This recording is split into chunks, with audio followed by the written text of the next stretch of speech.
یو هلک وفات کېده نو ساعت یې وته او مسافر و په مسافرۍ کې وفات کېده یو کس ورته سر ته ناست و زنکدن یې و د ده نه یې تپوس وکړ په زړه دې څه ارمان دی په زړه باندې مې دوه ارمانونه دي دې مسافر ورته وویل دی نوجوان په زړه مې دوه ارمانونه دي وایي څه ارمان دی یو ارمان مې په زړه باندې دا دی چې کاش په کور کې وې او دا سانه نوتې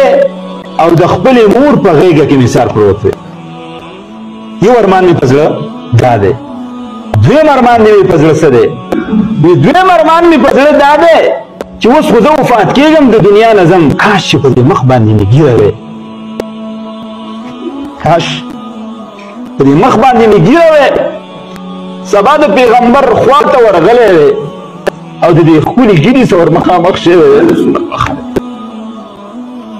د دې ږیرې سره به مخامخ شوی وې نو څومره به ښه وې دا دوه ارمانونه د ځان سره وړم ای نوجوانانو مشرانو دا ارمانونه به بیا د ځان سره وړو د دې یو یو سنت قدر او قیمت د پیغمبر صلی الله علیه وسلم د یوې ادا قدر او قیمت به په هغه وخت کې معلومیږي کله چې د رسول الله مبارک مخې ته شو د حوض کوثر اوبه تقسیمیږي د رسول الله مبارک سره سلام کوو غاړه میلاوو په هغه ټیم کې به بیا پته لګېږي د هغې نه مخکې چې موږ ته مرګ راشي د رسول الله صلی الله علیه وسلم هر یو سنت ژوندي